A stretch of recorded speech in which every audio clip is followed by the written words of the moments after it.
സമത്വം വിളിച്ചപ്പോൾ ഇത്രയും അധികം ആളുകൾ ഈ സദസ്സിൽ ഒരാൾക്ക് പോലും കയറിയിരിക്കാൻ സ്ഥലമില്ലാത്ത വിധം ഇത്രയും ആളുകൾ ഇവിടെ തടിച്ചുകൂടിയത് ഒരു മഹല്ല് കമ്മിറ്റി സംഘടിപ്പിച്ച പരിപാടിയിലാണ്.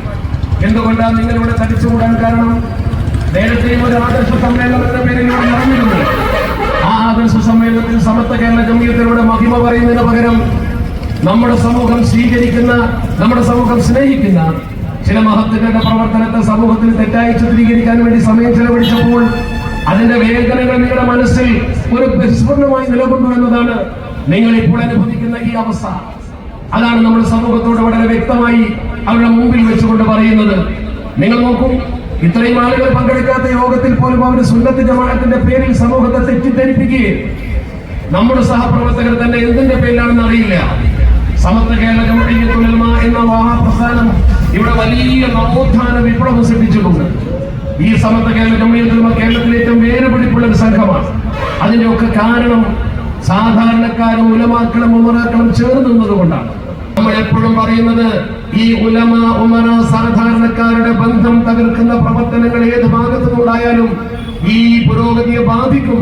അത് സ്വാഭാവികമാണ്. ആ പുരോഗതിയെ ബാധിച്ചാൽ ഈ പ്രയാണത്തിൽ വിഘ്നം വരും. ഒരുപക്ഷെ ആ വിഘ്നം വരുന്നതിനെ കുറിച്ച് ബോധപൂർവമായി ചിന്തിക്കാത്ത ആളുകൾക്ക് ഏത് സ്ഥലത്ത് ചെന്നും ആദർശം എന്ന പേരിൽ എന്തും പറയാം, അവർക്ക് എന്തും പ്രവർത്തിക്കാം. സമസ്ത കേരള ജംഇയ്യത്തിലൂടെ ആദർശം സമൂഹം നെഞ്ചേറ്റിയ ആദർശമാണ്. അതിലൊരാൾക്കും തർക്കമില്ല. കാരണം ശംസുൽ ഉലമ പറഞ്ഞതുപോലെ സമത്വയുടെ ആദർശം എന്ന് പറയുന്നത് ഒരു പുതിയ സംഗതിയല്ല. സമത്വ ഒരു സംഘടനയുമല്ല.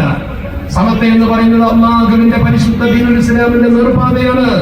ആ നേർപാത കൊണ്ടു നടക്കുന്ന ആളുകൾ, അത് മുറുകെ പിടിക്കുന്ന ആളുകൾ സമത്വക്ക് വേണ്ടി എന്ത് ത്യാഗവും ചെയ്യാൻ ഒരു സന്നദ്ധരാണ്. അല്ലാഹുവിന്റെ പരിശുദ്ധ ഖുർആൻ പറഞ്ഞില്ലേ, യാ അയ്യുഹല്ലദീന ആമനൂ അത്തിഉല്ലാഹ വഅത്തിഉർ റസൂല വഉലിൽ അംരി മിൻകും. നിങ്ങൾ അല്ലാഹുവിനെയും അല്ലാഹുവിന്റെ പരിശുദ്ധ പ്രവാചകരെയും നിങ്ങളുടെ കാര്യകർത്താക്കളെയും അനുസരിക്കണം. മൂന്ന് കൂട്ടരെയും അനുസരിക്കണമെന്ന് പരിശുദ്ധ ഖുർആൻ പറഞ്ഞു. അവിടെ ബഹുമാനപ്പെട്ട അബൂ ഹുറൈറ റളിയല്ലാഹു അൻഹു പറയുന്നു, മഹാനവറുകൾ പറഞ്ഞു, ആരാണ് ഈ അവസാനം പറഞ്ഞ ഉൽ അംർ എന്ന് പറയുന്നത്? ഹുമുൽ ഉമറാഉ വൽ ഗുലാത്ത്. അവർ നാടിന്റെ നായകന്മാരും അമീറുമാരുമാണ്. അവരാണ് നമ്മുടെ സമൂഹത്തെ നയിക്കേണ്ട ആളുകൾ. അവരാണ് സമൂഹത്തിൽ മദ്രസ സ്ഥാപിക്കുന്നവർ. അവരാണ് സമൂഹത്തിൽ മദ്രസ കൊണ്ട് നടക്കുന്നവർ. അവരാണ് നമ്മുടെ സമൂഹത്തിൽ പണ്ട് ദിവസം കൊണ്ട് നടക്കുന്ന ആളുകൾ. അവരാണ് സ്ഥാപനം കൊണ്ട് നടക്കുന്ന ആളുകൾ. അതുകൊണ്ട് തന്നെ ഐക്യത്തോടെ നിൽക്കുന്ന ഒരു സമൂഹത്തിൽ ഭിന്നത ഉണ്ടാക്കുന്ന പ്രവർത്തനം എവിടുന്ന് വരുന്നു? അപകടകരമാണ്. നിങ്ങളെ നയിക്കാൻ ഒരു നേതൃത്വമുണ്ട്. ആ നേതൃത്വത്തിന്റെ കീഴിൽ സമൂഹം ഒറ്റക്കെട്ടായി നിൽക്കുന്ന സമയത്ത് നിങ്ങൾ ഐക്യം തകർക്കാൻ ആരെങ്കിലും കടന്നു വരുന്നുവെങ്കിൽ, നിങ്ങൾ ഐക്യത്തിന്റെ വഴി തകർക്കാൻ ആരെങ്കിലും വരുന്നുവെങ്കിൽ, അതുപോലെ തന്നെ നിങ്ങളുടെ ജമാഅത്തിനെ തകർക്കാൻ ആരെങ്കിലും കടന്നു വരുന്നുവെങ്കിൽ എന്നാണ് പരിശുദ്ധ ദീൻ പറഞ്ഞത്. അവനെ കൈകാര്യം ചെയ്യേണ്ട രീതി അഷ്റഫുൽ ഖൽഖ് മുഹമ്മദ് മുസ്തഫ സ്വല്ലല്ലാഹു അലൈഹി വസല്ലം തങ്ങൾ പറഞ്ഞു. ആ രീതി ഇസ്ലാമിക രാജ്യത്ത് നടപ്പാക്കേണ്ട രീതിയാണ് എന്നും കൂടി ഞാൻ കൂട്ടിച്ചേർത്ത് പറയാൻ ആഗ്രഹിക്കുന്നത്. ഈ രാഷ്ട്രീയ പ്രവർത്തനാനുമതി സമത്വം നൽകിയത് എന്റെ സുന്നത്ത് ജമാഅത്തിന്റെ പ്രവർത്തനം നടത്തുമ്പോ ഇത് സ്ഥാപിച്ച വരക്കൽ മുലക്കോയത്തങ്ങൾ മുതൽ ഖുതുബി മുഹമ്മദ് മുസ്ലിയാർ മുതൽ അതുപോലെ സുന്നത്ത് ജമാഅത്തിൽ കണിശതയുണ്ടായിരുന്ന മഹത്തുക്കളായ മഹാന്മാരായ നമ്മുടെ പണ്ഡിതന്മാർ മുതൽ ആ പ്രഗത്ഭരായ ആളുകൾ എന്തുകൊണ്ട് നിങ്ങൾ രാഷ്ട്രീയ പ്രവർത്തനം നടത്തരുത് എന്ന് പറഞ്ഞില്ല? ഇന്ത്യയുടെ സാഹചര്യം അവർക്ക് ബോധ്യപ്പെട്ടതുകൊണ്ടാണ് അവർ രാഷ്ട്രീയ പ്രവർത്തനം നടത്തരുതെന്ന് പറഞ്ഞില്ല. അവരെന്താ പറഞ്ഞത്? വ്യക്തികൾക്ക് രാഷ്ട്രീയമാകാം, സംഘടനയ്ക്ക് രാഷ്ട്രീയമില്ല. വ്യക്തികൾക്ക് രാഷ്ട്രീയമാകാം. ഇവിടെ ഇരിക്കുന്ന ഓരോ ആളുകൾക്കും അവരവരുടേതായ താല്പര്യമുള്ള ഒരു രാഷ്ട്രീയം ഉണ്ടാകും, രാഷ്ട്രീയമില്ലാത്തവരുണ്ടാകും. എന്നാൽ മതനിഷേധ രാഷ്ട്രീയത്തെ സമത അനുകൂലിക്കുന്നില്ല. മതപരമായി നമുക്ക് അംഗീകരിക്കാവുന്ന പ്രവർത്തനത്തെ, അത് മാത്രമാണ് സമൂഹത്തിന്റെ മുമ്പിൽ സമത അനുമതി കൊടുത്തിട്ടുള്ളത്. നേരെ മറിച്ച് മതനിഷേധത്തെ വളരെ ഗൗരവത്തോടു കൂടി തന്നെയാണ് സമത്വ കേരള ജംഇയ്യത്തുൽ ഉലമ കണ്ടത്. ഇവിടെ നാസർ വിഷയടക്കമുള്ള ഞങ്ങളുടെ പ്രിയപ്പെട്ട സഹപ്രവർത്തകർ പറയും, സമത്വ കേരള ജംഇയ്യത്തുൽ ഉലമയുടെ കീഴ്ഘടകമായി SKSSന്റെ പ്രവർത്തനം ആരംഭിക്കുമ്പോൾ അന്ന് നടത്തിയ ഏറ്റവും വലിയ ക്യാമ്പയിൻ മതനിരാസത്തിനെതിരെയായിരുന്നു. കമ്മ്യൂണിസ്റ്റ് വിരുദ്ധ പക്ഷാചരണം നടത്തിയിരുന്നു. ആ കാലഘട്ടത്തിൽ അതിനെക്കുറിച്ച്, കമ്മ്യൂണിസത്തെ കുറിച്ച് ജനങ്ങളെ കൃത്യമായി ബോധവൽക്കരിച്ചിരുന്നു. എന്നാൽ സമത്വ കേരള ജംഇയ്യത്തുൽ ഉലമയിൽ കമ്മ്യൂണിസം പൂർണ്ണമായി അംഗീകരിക്കാത്ത, വ്യക്തിപരമായി സമത്വക്ക് സഹായം ചെയ്യുന്ന ആളുകളുണ്ടാകും. അത് അന്നുമുണ്ട്, ഇന്നുമുണ്ട്. പക്ഷെ അതിനെ കുറിച്ചൊന്നും ആരും പൊലിപ്പിച്ച് പറഞ്ഞിട്ടില്ല. അവിടെയൊന്നും ബന്ധങ്ങൾ വശാലാക്കുന്ന രീതിയിൽ ആരും അതിനെ കണ്ടിട്ടുമില്ല. വ്യക്തികൾക്ക് രാഷ്ട്രീയമാകാം, സംഘടനയ്ക്കില്ല. ആദർശവും രാഷ്ട്രീയവും കൂട്ടിക്കുഴച്ചുകൊണ്ട് ആദർശവും രാഷ്ട്രീയവും രണ്ടാണെന്ന് പറഞ്ഞുകൊണ്ട് ഒരു തരത്തിലുള്ള കൺഫ്യൂഷൻ സമത്തിൽ ഉണ്ടാക്കിയിട്ടില്ല. അത് ഉണ്ടാക്കിയത് 1989 കാലഘട്ടത്തിലാണ്. 79 മുതൽ 89 വരെ. ഞാനത് ആവർത്തിച്ച് പറയാൻ ആഗ്രഹിക്കുന്നില്ല, നിങ്ങൾക്ക് ഓർമ്മയുണ്ടാവും. അന്ന് ഇവിടെ നടന്നത് സ്ഥാനാർത്ഥി നിൽക്കുമ്പോൾ അയാൾ സുന്നത്ത് ജമാഅത്തിന്റെ വക്താവാകണം, ഇല്ലെങ്കിൽ വോട്ട് ചെയ്യാൻ പാടില്ല എന്നവരെ പറഞ്ഞു. ഹൈന്ദവ സ്ഥാനാർത്ഥി പുറത്തും നേരെ മറിച്ച് വിധേയ സ്ഥാനാർത്ഥി പുറത്തും നിൽക്കുമ്പോ ഹൈന്ദവ സ്ഥാനാർത്ഥിക്ക് വോട്ട് ചെയ്താലും വിധേയ സ്ഥാനാർത്ഥിക്ക് വോട്ട് ചെയ്യരുത് എന്ന് പത്രത്തിൽ നിന്ന് പ്രവണതയുണ്ടായി. അത് സമത്വയുടെ 1979 വരെയുള്ള പാരമ്പര്യമല്ല. ആ പാരമ്പര്യത്തിന് ഭിന്നമായി 10 കൊല്ലങ്ങളുടെ ആ തരത്തിലുള്ള ആഭ്യന്തര പ്രവർത്തനം നടത്തിയപ്പോഴാണ് പിന്നീട് 89 ചേരിതിരിവ് വന്നത്. ആ ബോധം വേണം. രാഷ്ട്രീയം ഓരോരുത്തരും ഓരോ താല്പര്യത്തിനനുസരിച്ച് പ്രവർത്തിക്കട്ടെ, ആര് മത്സരിക്കട്ടെ. ബഹുമാനപ്പെട്ട സമസ്ത കേരള ജംഇയ്യത്തുൽ ഉലമായുടെ പ്രവചന പണ്ഡിതനായിരുന്ന കെ.വി. ഉസ്താദിനോട് പത്രക്കാർ ചോദിച്ച ഓർമ്മയുണ്ടോ? പത്രക്കാർ കെ.വി. ഉസ്താദിനോട് എന്നൊരു ചോദ്യം ചോദിച്ചു. ഇന്ന സ്ഥലത്ത് മത്സരിക്കുന്ന സ്ഥാനാർത്ഥി നിങ്ങളുടെ സമസ്ത കേരള ജംഇയ്യത്തുൽ ഉലമയെ അനുകൂലിക്കുന്നയാളല്ല, അയാൾ മറ്റൊരു പ്രസ്ഥാനത്തിന്റെ ആളാണ്, നിങ്ങൾ എന്തുകൊണ്ട് അയാൾക്ക് വോട്ട് ചെയ്യരുത് എന്ന് പറയുന്നില്ല. ചില ആളുകൾ അങ്ങനെ പറയുന്നുണ്ടല്ലോ. ബഹുമാനപ്പെട്ട കെ.വി. ഉസ്താദ് എന്ന് പറഞ്ഞ മറുപടി, അയാൾ മത്സരിച്ച് ജയിച്ചു പോകുന്നത് കേരള നിയമസഭയിലേക്കാണ്. അവിടെ മൗലിദിനെ കുറിച്ചും രാഷ്ട്രീയത്തിനെ കുറിച്ചും ചർച്ചയില്ല. റോഡും പാലവും ചർച്ച ചെയ്യുന്ന സ്ഥലത്ത് അതിന് കഴിവുള്ളവരാണ് പോകേണ്ടത്. അവിടെ നമ്മൾ ആ രീതിയിൽ ചിന്തിക്കേണ്ട കാര്യമില്ലെന്ന് അദ്ദേഹം പറഞ്ഞു. ആരും അതിന് എതിർത്തില്ല. ആ ഒരു പാരമ്പര്യത്തിലൂടെയാണ് നമ്മൾ വന്നത്. അഹ്ലുസ് സുന്നത്തി വൽ ജമാഅത്തിന്റെ ആദർശത്തിൽ അളവ് വ്യതിചലനമില്ലാതെ ആ ആദർശം മുറുകെ പിടിച്ചുകൊണ്ട് തന്നെ അവർക്ക് താല്പര്യമുള്ള രാഷ്ട്രീയ പ്രസ്ഥാനത്തിൽ പ്രവർത്തിച്ചെടുക്കും. പക്ഷെ മുസ്ലിം ലീഗ് പ്രസ്ഥാനത്തെ കുറിച്ച് ചിന്തിച്ചാൽ നിങ്ങൾക്കറിയാം, രണ്ടിലും ഏകദേശം ഒരേ ചിന്താഗതിക്കാരാണുള്ളത്, ഒരേ അർത്ഥത്തിലും അളവിലുമുള്ള ആളുകളാണുള്ളത്.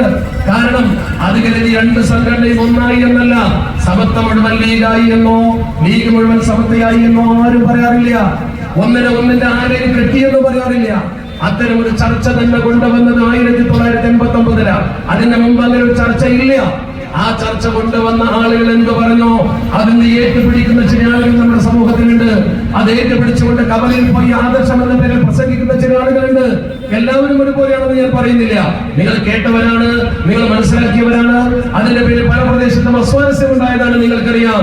അതുകൊണ്ട് ഈ രാഷ്ട്രീയത്തെയും അതുപോലെ തന്നെ സമത്വയുടെ ആദർശത്തെയും ഇടകലർത്തി സമൂഹത്തിൽ ഈ രീതിയിൽ സമൂഹത്തെ തെറ്റിദ്ധരിപ്പിക്കുന്ന പ്രവണത ആര് കൊണ്ടുവന്നാലും ശരി, ആ പ്രവണതയ്ക്കെതിരെ സമൂഹത്തെ ബോധവൽക്കരിക്കാൻ നമ്മളൊക്കെ ബാധ്യസ്ഥരാണ്.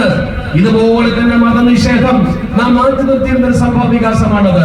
ആ മതനിഷേധത്തെ സമൂഹത്തിലേക്ക് കടത്തി കൊണ്ടുവരത്തക്ക വിധത്തിലുള്ള ചില പ്രവർത്തനങ്ങളും ചങ്ങാത്തങ്ങളും അടുത്ത കാലത്ത് സംഭവിച്ചിട്ടുണ്ടോ? അത് എന്തിന്റെ പേരിലാണെങ്കിലും ശരി, പരസ്യത്തിന്റെ പേരിലാണെങ്കിലും ശരി, പ്രസംഗത്തിന്റെ പേരിലാണെങ്കിലും ശരി, പ്രവർത്തനത്തിന്റെ പേരിലാണെങ്കിലും ശരി, സ്ഥാനമാനം മോഹിച്ചുകൊണ്ടുള്ള പ്രകടന ബന്ധം കൊണ്ടാണെങ്കിലും ശരി, ആ പ്രവർത്തനങ്ങളൊക്കെ വളരെ ഗൗരവത്തോടു കൂടിയാണ് സമൂഹം കണ്ടത്. സമത്വയും മുസ്ലിം ലീഗും പാണക്കാട് കുടുംബവും തമ്മിൽ ഒരു യോജിപ്പും ബന്ധവും ഉണ്ട്. ആ ബന്ധം വളരെ നാൾ മുമ്പ് തുടങ്ങിയതാണ്. എന്തെങ്കിലും വിള്ളലുണ്ടാകുമ്പോൾ ചർച്ച നടത്തുന്നത് നിങ്ങൾ കണ്ടിട്ടില്ലേ?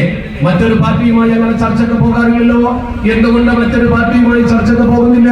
പോകാതിരിക്കാൻ കാരണം രണ്ടിലും ഭൂരിപക്ഷം ഒരേ വിഭാഗമായതും ഒരേ ചിന്താഗതിക്കാരായതും കൊണ്ട് ആ പാണക്കാട് കുടുംബത്തിന്റെ നേതൃത്വം സംസ്ഥാന നിഷേധവുമായതുകൊണ്ട് ആ ബന്ധം സുദൃഢമാക്കാൻ വേണ്ടി ഉസ്താദുമാർ പലപ്പോഴും പാടുപെടുന്നു, പ്രവർത്തിക്കുന്നു. അതാണ് വളരെ വ്യക്തമായി നമ്മൾ കണ്ടുകൊണ്ടിരിക്കുന്നത്. പാണക്കാട് കുടുംബം എന്ന് പറയുന്നത് ഒരർത്ഥത്തിൽ സമത്വ കേരള ജംഇയ്യത്തുൽ ഉലമയുമായി ആദ്യകാലം മുതലേ അഭേദ്യ ബന്ധമുള്ള കുടുംബമാണ്. രണ്ടാമത്തെ ഒന്ന്, പാണക്കാട് കുടുംബം ഒരു കരിസ്മാറ്റിക് പേഴ്സണാലിറ്റി എന്ന രീതിയിൽ കേരളീയ മുസ്ലിം ഉമ്മത്തിൽ സ്ഥിരപ്രതിഷ്ഠ നേടിയ നേതൃത്വമാണ്. ആർക്കും അത് നിഷേധിക്കാൻ കഴിയില്ല. ഞാൻ എപ്പോഴും പറയാറുണ്ട്, ആ പരമ്പരയെ പരിശോധിച്ചാൽ വിശുദ്ധാത്മാക്കളെ കാണുവാൻ കഴിയും. ഇന്ന് കേരളത്തിലെ മുസ്ലിം സമൂഹത്തിന്റെ ഏറ്റവും വലിയ നേതൃകേന്ദ്രമെന്ന് അവകാശപ്പെടാവുന്ന മഹാനായ പാണക്കാട് സയ്യിദ് തങ്ങളുടെ ഭവനം, അവിടെ പാരമ്പര്യം പരിശോധിച്ചാൽ സയ്യിദ് അലി ശിഹാബുദ്ദീൻ എന്ന് പറയുന്ന മഹാൻ 1181 ജനിച്ച് 1112 മരിച്ചു. 1181 കേരളത്തിൽ വന്ന് 1212 ബഹുമാനപ്പെട്ടവർ മരണപ്പെട്ടു പോയി. കപ്പുളങ്ങര പള്ളി എന്ന് പറയുന്ന വളപട്ടണത്തെ പള്ളിയിൽ ബഹുമാനപ്പെട്ടവർ അന്വേഷണം ഉള്ളത്. അവിടെ ചെന്നാൽ നിങ്ങൾക്ക് സിയാറത്ത് ചെയ്യാൻ കഴിയും. ആ മഹാനുഭാവന്റെ പ്രിയപ്പെട്ട പുത്രൻ സയ്യിദ് ഹുസൈൻ ശിഹാബുദ്ദീൻ മുല്ലക്കോയ എന്ന് പറയുന്ന 1183 ജനിച്ച് 1235 മരിച്ച മഹാൻ. ആ മഹാൻ കോഴിക്കോട്ടാണ് അന്വേഷണം കൊള്ളുന്നത്. അദ്ദേഹത്തിന് ഒരു മകനുണ്ടായിരുന്നു. ആ മകന്റെ പേരാണ് അലി ശിഹാബുദ്ദീൻ. ഹുസൈൻ ശിഹാബുദ്ദീൻ തങ്ങളുടെ മകൻ അലി ശിഹാബുദ്ദീൻ തങ്ങളുടെ മകൻ അബ്ദുറഹിമാൻ പിച്ചുപോയ തങ്ങൾ, അദ്ദേഹത്തിന്റെ മകൻ മുഹമ്മദ് പൂക്കോയ തങ്ങൾ, അദ്ദേഹത്തിന്റെ മകനാണ് കോയ വീട്ടിൽ സയ്യിദ് അഹമ്മദ് പൂക്കോയ തങ്ങൾ. പട്ടിക്കാട് ജാമിയ നൂരിയ അറബി കോളേജിന്റെ കെട്ടിടത്തിന്റെ മുമ്പിൽ ചെന്നാൽ അവിടെ ഒരു കല്ല് പതിച്ചത് നിങ്ങൾക്ക് കാണാൻ കഴിയും. ആ കല്ലിന്മേലുണ്ടാകും ബഹുമാനപ്പെട്ട സയ്യിദ് ശിഹാബുദ്ദീൻ പിച്ചുപോയ തങ്ങൾ. ചിലരൊക്കെ തെറ്റിദ്ധരിച്ചു അത് കോഴിക്കോട് കാളിയായിരുന്ന ബഹുമാനപ്പെട്ട സയ്യിദ് ശിഹാബുദ്ദീൻ പിച്ചുപോയ തങ്ങളാണെന്ന്. അത് ശരിയല്ല. അദ്ദേഹം ആ കുടുംബത്തിൽപ്പെട്ടയാളാണ്, തർക്കമില്ല. പാണക്കാട് അന്ത്യവിശ്രമം കൊള്ളുന്ന പഴയ കോഴിക്കോട് കാതി നമുക്കൊക്കെ പണ്ട് മാസം ഉറപ്പിച്ചു തന്നിരുന്ന സയ്യിദ് ശിഹാബുദ്ദീൻ പിച്ചുപോയ തങ്ങൾ ഇതേ കബീലയിലുള്ള ആളാണ്. ആ മഹാൻ പാണക്കാട്ടാണ് അന്ത്യവിശ്രമം കൊള്ളുന്നത്. ജാമ്യക്ക് തറക്കിലിട്ടത് അദ്ദേഹമല്ല. അതിന്റെ ഒക്കെ മുമ്പ് കോഴിക്കോട് കോയ വീട്ടിൽ സയ്യിദ് അഹമ്മദ് ശിഹാബുദ്ദീൻ പിച്ചുപോയ തങ്ങളാണ്. അദ്ദേഹമാണ് ജാമിയ നൂരിയക്ക് 1963 ഫെബ്രുവരി 3 തറക്കല്ലിട്ടത്. ആ മഹാൻ പൂക്കോയ തങ്ങളുടെ നേരെ അളിയനാണ്, പെങ്ങളെ കല്യാണം കഴിച്ചയാളാണ്. പൂക്കോയ തങ്ങളുടെ പെങ്ങൾ മുത്തുബീവിയെ വിവാഹം കഴിച്ചു. മുത്തുബീവിക്കും ഈ ശിഹാബുദ്ദീൻ തങ്ങൾക്ക് കുട്ടികളുണ്ടായിരുന്നില്ല. അവിടെയാണ് പാണക്കാട്ട് തങ്ങന്മാരുടെ പ്രധാനപ്പെട്ട പഠനം നടന്നത്. സയ്യിദ് മുഹമ്മദ് അലി ശിഹാബ് തങ്ങൾ, സയ്യിദ് ഹൈദരലി, സയ്യിദ് ഉമർ അലി ശിഹാബ് തങ്ങൾ, സയ്യിദ് ഹൈദരലി ശിഹാബ് തങ്ങൾ, ഈ 3 പേരും അവിടെയാണ് പ്രാഥമിക വിദ്യ നേടിയത്. കോഴിക്കോട്ടെ അമ്മായിയുടെ വീട്ടിൽ താമസിച്ചുകൊണ്ട് ആ അമ്മായിയെ വിവാഹം കഴിച്ച മഹാനായ തങ്ങൾ സമസ്ത കേരള ജംഇയ്യത്തുൽ ഉലമയുടെ മുശാവറ രൂപീകരിക്കുന്ന സമയത്ത് കണ്ണീർ തുസാദിന്റെ കൂടെ ആദ്യത്തെ മുശാവറയിൽ 34ാമത്തെ മെമ്പറാണ്. രജിസ്ട്രേഷൻ കൊടുത്ത ഫയൽ പരിശോധിച്ച കാണാൻ കഴിയും. നമ്പർ 34 പോയ വീട്ടിൽ സയ്യിദ് അഹമ്മദ് ശിഹാബുദ്ദീൻ പിച്ചുപോയ തങ്ങൾ. ആ മഹാൻ സമസ്തയുടെ 1ാമത്തെ മുശാവറയിലുള്ള ആളാണ്. മരണം വരെ മുശാവറയിലുണ്ടായിരുന്ന ബഹുമാനപ്പെട്ടവർ. അപ്പോൾ പാണക്കാട് കുടുംബത്തിന്റെ തലപ്പത്തുള്ള അവരുടെ പരമ്പരയിൽപ്പെട്ട മഹാനായ ഒരു മനുഷ്യൻ സമസ്തയുടെ മുശാവറയിൽ 1ാമത് വരികയും പാണക്കാട്ടെ പ്രധാനപ്പെട്ട സയ്യിദന്മാർ അദ്ദേഹത്തിന്റെ വീട്ടിൽ താമസിച്ച് പഠിക്കുകയും അതുവഴി സമസ്തയുടെ ചിത്രം അറിയുകയും സമസ്തയുടെ പാരമ്പര്യം പഠിക്കുകയും ചെയ്ത ആ മഹത്തുക്കളിൽപ്പെട്ട ആ കുടുംബത്തിൽപ്പെട്ട കണ്ണികൾക്ക് ഇന്ന് സമസ്തയും സുന്നത്ത് ജമാഅത്തും പഠിപ്പിക്കാൻ ആരെങ്കിലും ഇറങ്ങി പുറപ്പെട്ടാൽ ആ അവിവേകികളെ സമൂഹം നിലക്ക് നിർത്തുക തന്നെ ചെയ്യുമെന്ന് ആർജവത്തോടെ പറയാൻ ആഗ്രഹിക്കുകയാണ്. അവരിലേക്ക് ആ ബസറയിലേക്ക് ആരും ഈത്തപ്പഴം കേൾക്കേണ്ട ആവശ്യമില്ല. അവർക്ക് എന്താണ് സുന്നത്ത് ജമാഅത്ത് അറിയാം. എല്ലാ ദിവസവും മേശപ്പുറത്ത് വരുന്ന ആളുകൾക്ക് ഉറുക്കും നൂലും എഴുതി കൊടുത്തുകൊണ്ട് വെള്ളം ഊതി കൊടുത്തുകൊണ്ട് ആദർശം പച്ചയായി സമൂഹത്തിന് കാണിച്ചു കൊടുക്കുന്ന അവർ ഏത് പ്രസ്ഥാനത്ത് നയിച്ചാലും ശരി, ഏത് രാഷ്ട്രീയ പ്രസ്ഥാനത്തിന്റെ തലപ്പത്താണെങ്കിലും ശരി, അവരെ മുമ്പിൽ വരുന്ന ആളുകൾക്ക് വെള്ളം ഊതി കൊടുക്കലും അതുപോലെ തന്നെ നൂലൂതി കൊടുക്കലും അവർ ചികിത്സ നടത്തലും നറുക്കെഴുതി കൊടുക്കലും ഇതുവരെ നിർത്തിയിട്ടില്ല. ആ ബറക്കത്തും ശിഫാഇന്റെ പ്രവർത്തനങ്ങളും അവർ ചെയ്തുകൊണ്ടിരിക്കുന്നു. അതിനേക്കാൾ വലിയ സുന്നത്ത് ജമാഅത്ത് എവിടെയാണ്? അതാണ് പ്രാവർത്തികമാക്കുന്ന സുന്നത്ത് ജമാഅത്ത്. ആ മഹാന്മാർ ചെയ്യുന്ന പ്രവർത്തനം. അതുകൊണ്ടാണ് കേരളത്തിലെ ജനങ്ങൾ ഒരുപാട് കാര്യങ്ങൾക്ക് അവർ അവലംബിക്കുന്നത്, ഒരുപാട് കാര്യങ്ങൾക്ക് അവർ ആശ്രയിക്കുന്നത്. അതാണ് മനസ്സിലാക്കേണ്ടത്. ഞാൻ നേരത്തെ സൂചിപ്പിച്ച ആ ജാമിഅ നൂരിയ അറബി കോളേജ് 1963 ഫെബ്രുവരി 3 തറക്കല്ലിടുമ്പോൾ ആ തറക്കല്ലിടുന്ന മഹാസമ്മേളനത്തിൽ അധ്യക്ഷത വഹിച്ച വ്യക്തിയുടെ പേരറിയുമോ നിങ്ങൾക്ക്? അന്ന് ആ സ്ഥാപനത്തിന്റെ പ്രസിഡന്റും സെക്രട്ടറിമാരാണെന്ന് അറിയുമോ നിങ്ങൾക്ക്? പരിശോധിച്ചു നോക്കൂ നിങ്ങൾ. ഇന്ന് പുതുതായി കടന്നു വന്ന ചില പ്രവർത്തകർ മൈക്ക് കെട്ടി പ്രസംഗിക്കുമ്പോൾ അവരൊന്നും കൂടി പുറകോട്ട് പോയി പഠിക്കണം. അന്ന് ജാമിഅ നൂരിയ അറബി കോളേജ് സമസ്തയുടെ സ്ഥാപനമാണ്. ഇന്നും സമസ്തയുടെ സ്ഥാപനമായി മുന്നോട്ട് പോകുന്ന സ്ഥാപനമാണ്. ആ സ്ഥാപനത്തെ കൃത്യമായി പഠിച്ച് പരിചയപ്പെടുന്നവർക്ക് കാണാൻ കഴിയും. ഒന്നാമതായി ആ സ്ഥാപനത്തിന്റെ ആദ്യത്തെ കെട്ടിടത്തിന് കോയ വീട്ടിൽ സയ്യിദ് അഹമ്മദ് ശിഹാബുദ്ദീൻ പിച്ചുപോയ തങ്ങൾ തറക്കല്ലിടുന്ന ആ മഹാസമ്മേളനത്തിൽ അധ്യക്ഷത വഹിച്ചത് ഖായിദെ മില്ലത്ത് മുഹമ്മദ് ഇസ്മായിൽ സാഹിബാണ്. ചരിത്രം പഠിച്ചു നോക്കൂ. ഖായിദെ മില്ലത്താണ് അധ്യക്ഷത വഹിച്ചത്. അവിടെ അധ്യക്ഷം വഹിക്കാൻ അതിന് വലിയ ആളുകളുണ്ട്, വലിയ മഹാരഥന്മാരായ ആളുകളുണ്ട്. അന്ന് അവിടെ പങ്കെടുത്ത മഹാപണ്ഡിതന്മാരുണ്ട്. അവിടെ ഉദ്ഘാടനം ചെയ്ത വ്യക്തിയെ നോക്കും നിങ്ങൾ. ഖുതുബി മുഹമ്മദ് മുസ്ലിയാർ അവിടെ എഴുതി വെച്ചിട്ടുണ്ടാകും. അന്ന് പ്രസിഡന്റായ ബാഫക്കി തങ്ങള്, അന്ന് ജാമിഅയുടെ സെക്രട്ടറി ആയ പൂക്കോയ തങ്ങള്, അവർ വളർത്തിക്കൊണ്ടുവന്ന മഹനീയ സ്ഥാപനം സമസ്ത കേരള ജംഇയ്യത്തുൽ ഉലമ. സമസ്തക്ക് എത്രയോ ആലിമീങ്ങൾ ഉണ്ടായിരുന്നു, എത്രയോ മഹത്തുക്കൾ ഉണ്ടായിരുന്നു. ആദ്യം അതിന്റെ പ്രസിഡന്റും സെക്രട്ടറിയായി വന്ന മഹാന്മാരെ നോക്കും നിങ്ങൾ. അവിടെയാണ് നമ്മൾ പഠിക്കേണ്ടത്. ഇനി അത് കഴിഞ്ഞിട്ടോ സമസ്ത കേരള ജംഇയ്യത്തുൽ ഉലമയുടെ മഹോന്നത സ്ഥാപനമായ പട്ടിക്കാട് ജാമിഅ നൂരിയ, അന്ന് കേരളത്തിൽ അതുപോലെ ബിരുദം കൊടുക്കുന്ന മറ്റൊരു സ്ഥാപനം ഇല്ല. ആ സ്ഥാപനം മാത്രമാണുള്ളത്. ആ സ്ഥാപനത്തിന്റെ 7ാം വാർഷിക 5ാം സനദ്ദാന മഹാസംഗമം. ആ സംഗമത്തിൽ ഏറ്റവും പ്രധാനപ്പെട്ട ചടങ്ങ് സനദ് കൊടുക്കലാണ്. ആരാ സനദ് കൊടുത്തത്? ഖായിദെ മില്ലത്ത് മുഹമ്മദ് ഇസ്മായിൽ സാഹിബ്. തെറ്റിദ്ധരിക്കണ്ട, ഒരു രാഷ്ട്രീയ പാർട്ടിയുടെ തലപ്പത്ത് അധ്യക്ഷനായിരിക്കുന്ന കായികമെടുത്ത മുഹമ്മദ് ഇസ്മായിൽ സാഹിബ് സംശയമുള്ളവർ, സംശയാലുക്കൾ അങ്ങനെ വരുമോ എന്ന് ചിന്തിക്കുന്ന ആളുകൾ 1970 ജനുവരി 23 സമസ്തയുടെ പത്രമായിരുന്ന സുന്നി ടൈംസ് എന്ന് പറയുന്ന ആ മഹത്തായ പ്രസിദ്ധീകരണത്തിൽ അതിന്റെ വാർത്ത കൊടുത്തിരിക്കുന്നു. കായികമെടുത്ത് സനത് കൊടുത്തു എന്ന് എഴുതിയിരിക്കുന്നു. കായികമെടുത്തിനെ കൊണ്ട് സനത് കൊടുപ്പിച്ചു, കായികമെടുത്തിനെ കൊണ്ട് അധ്യക്ഷത വായിപ്പിച്ചു. എന്തിന്? അതൊരു ഉലമ ഉമറ ബന്ധമാണ്. ആ ബന്ധമുണ്ടാകുമ്പോഴേ സ്ഥാപനം വളരൂ. അതിനുവേണ്ടി പണം ചെലവഴിക്കാൻ ആളുകൾ വരൂ. അതിനുവേണ്ടി കൂടെ നിൽക്കാൻ ആളുകൾ ഉണ്ടാവൂ.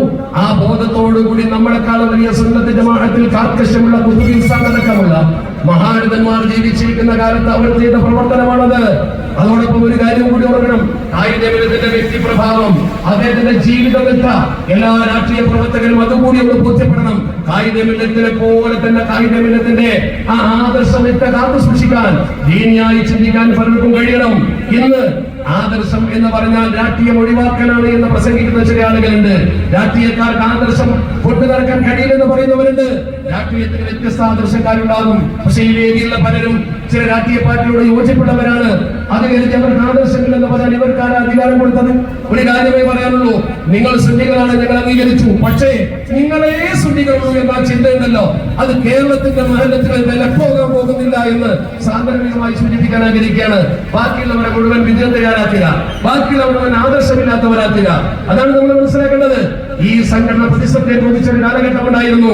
അവിടെ നമ്മുടെ രാജ്യത്തെ ജനസമൂഹത്തിൽ ആരാണ് ഇതിന്റെ കൂടെ നിന്നതും ആരാണ് കേസ് നടത്തിയതും ആരാണ് പണം മുടക്കിയതുമെന്ന് 89 തിരിഞ്ഞു നോക്കിയാൽ ബോധ്യമാകും. ഈ സദസ്സിലുണ്ടാകും ഒരുപക്ഷെ മദ്രസ നിലനിർത്താനും പള്ളി നിലനിർത്താനും സ്ഥാപനം നിലനിർത്താനും പടപൊരുതിയവരിവിടെ ഉണ്ടാവും. കേസ് നടത്തിയവർ ഈ സദസ്സിലുണ്ടാവും. അതുകൊണ്ടാണ് ഇവർ ഓടി വന്നത്, വെറുതെ വന്നതല്ല. അവരെ വേദനിപ്പിക്കുന്ന സമീപനം അപകടകരമാണ്. അതോടൊപ്പം തന്നെ മനസ്സിലാക്കണം മറ്റൊരു കാര്യം, നമ്മുടെ സമൂഹത്തിൽ ഓരോ വിഷയങ്ങൾ വരുമ്പോ പാണക്കാട് നിങ്ങൾ രാഷ്ട്രീയക്കാരനാണ് എന്ന് പറഞ്ഞിരുന്ന ആളുകൾ ഇപ്പൊ അത് നിർത്തിയിട്ടുണ്ട്. നിർത്താനുള്ള കാരണം ഞാൻ വേറെ പറയാം. പാണക്കാട് തങ്ങളെ കുറിച്ചും രാഷ്ട്രീയ പ്രവർത്തനത്തെ കുറിച്ചും ചിലർ അവമതിപ്പോടെ കാണുന്നു. ഈയിടെ നടന്ന ഒരു ആദർശ സമ്മേളനത്തിൽ ഒരാൾ പ്രസംഗിച്ചത് രാഷ്ട്രീയം കൈയൊടിക്കണമെന്നുള്ള രീതിയിലാണ്, എങ്കിലും ആദർശം ഉണ്ടാവുമെന്നുള്ള രീതിയിലാണ്. നമ്മുടെ രാഷ്ട്രീയം കൈയൊടിച്ചാലും രാഷ്ട്രീയം നമ്മളെ തേടി വരും എന്നവർ പഠിച്ചിട്ടില്ലേ?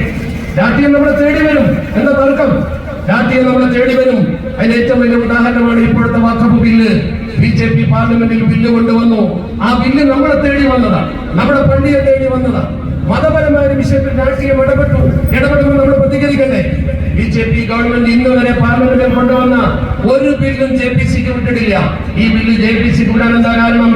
ഈ കേരളത്തിൽ നിന്നും തമിഴ്നാട്ടിൽ നിന്നുമായി 5 MP മുസ്ലിം സമൂഹത്തെ പ്രതിനിധീകരിച്ചുകൊണ്ട് ദീനിനു വേണ്ടി ശബ്ദിക്കാൻ പറ്റിയ 5 പേർ അവിടെയുണ്ട്. അവർ എഴുന്നേറ്റുന്ന ആദർശത്തോടെ ശബ്ദിച്ചപ്പോഴത്തെ JPCക്ക് വിടേണ്ടി വന്നു. അവരെ അങ്ങോട്ട് പറഞ്ഞേക്കണമെങ്കിൽ രാഷ്ട്രീയ ബോധം വേണ്ടി വരും. എന്തിനധികം കഴിഞ്ഞ പാർലമെന്റ് തെരഞ്ഞെടുപ്പ് എന്താ നടന്നത്? വെള്ളിയാഴ്ച നമ്മൾ എന്താ ചെയ്തത്? ചുമ പോലെ നടക്കട്ടെ, രാഷ്ട്രീയം പോലെ നടക്കട്ടെ എന്ന് പറഞ്ഞോ? ഇല്ല. ഏത് രാഷ്ട്രീയം വേണ്ടെന്ന് പറയുന്നവനും ഏത് പാർട്ടിക്കാരനാണെങ്കിലും കേരളത്തിലെ പണ്ഡിതന്മാരുടെ വാക്ക് മുഴുവൻ ചെവിക്കൊണ്ടു എല്ലാ പണ്ഡിത സഭയും പറഞ്ഞു എല്ലാവരും വോട്ട് ചെയ്യണം. അതുകൊണ്ട് ചുമക്ക് ക്രമീകരണം ഏർപ്പെടുത്തണം. ഒരങ്ങാടിയോട് ബന്ധപ്പെട്ട് തൊട്ടടുത്ത് നടന്നു പോകാവുന്ന സ്ഥലത്തുള്ള പള്ളികളിൽ ഓരോ സമയം ക്രമീകരിച്ചുകൊണ്ട് 1:30 മണിക്ക്, 1:45, 1 മണിക്ക്, 1:15 മണിക്ക്, 1:45, 2 മണിക്ക് 4-5 സമയത്ത് ചുമ വെച്ചു. ദീനിൽ നിർബന്ധമുള്ള ചുമ എന്ന് പറയുന്ന സംവിധാനം എന്തിനാ പല സമയത്തേക്ക് മാറ്റിയത്? ഇലക്ഷൻ അത്ര പ്രധാനമായതുകൊണ്ടാണ്. അതിന്റെ അർത്ഥം ഈ ഇലക്ഷൻ അല്ലെങ്കിൽ രാഷ്ട്രീയം നമ്മുടെ മതത്തിലേക്ക് കയറി വരും. രാഷ്ട്രീയ മതത്തിലേക്ക് കയറി വരും, അതിനനുസരിച്ച് ചിന്തിക്കേണ്ടി വരും. ഇപ്പോൾ പ്രത്യേകിച്ചും കാരണം നമ്മുടെ രാജ്യത്ത് ഇപ്പോൾ അപകടകരമായ രീതിയിൽ സംഭാൽ പള്ളിയുടെ പ്രശ്നം ചർച്ച ചെയ്യപ്പെട്ടുകൊണ്ടിരിക്കുന്നു. അതുപോലെ തന്നെ നോക്കൂ, യാൻവാപ്പി പള്ളി ചർച്ച ചെയ്യപ്പെട്ടുകൊണ്ടിരിക്കുന്നു. ബാബരി പള്ളി തകർന്നുപോയി, ഇനിയും പള്ളി തകർക്കാൻ ആളുകൾ മുന്നോട്ട് വരുന്നു. അപ്പോഴാണ് 1991 ഒരു നിയമം, ആ നിയമം ഉള്ളത് കൊണ്ടാണ് കൂട്ടരെ ഇപ്പോൾ ഒരു പുതിയ വിധി കേന്ദ്രത്തിൽ വന്നത്. സംഭാൽ പള്ളി പിന്നെയും ആക്രമിക്കാൻ ആളുകൾ വന്നപ്പോൾ തൊട്ടുപോകരുത് എന്ന് കോടതി പറയാൻ എന്താ കാരണം? അതാ മനസ്സിലാക്കേണ്ടത്. എന്തുകൊണ്ട് കോടതി ആവശ്യത്തിൽ ഇടപെട്ടു? എന്താ കോടതി പറഞ്ഞത്? സംഭാൽ പള്ളിയിൽ പോയിട്ട് കുടിച്ചു നോക്കാൻ ആള് വന്നപ്പോ 5 പേര് മരണപ്പെട്ടപ്പോ ഇന്ത്യയുടെ പ്രതിപക്ഷ നേതാവിന് വരെ അങ്ങോട്ട് പോകാൻ അനുമതി നിഷേധിച്ചപ്പോ കോടതിയിൽ കേസുമായി പോയി. സുപ്രീം കോടതിയിൽ കേസുമായി പള്ളി കമ്മിറ്റി പോയപ്പോൾ കോടതി എന്താ പറഞ്ഞത്? കോടതി പറഞ്ഞൊരു വാചകമുണ്ട്, we don't want anything to happen till the Shagi Eidgah committee move high court.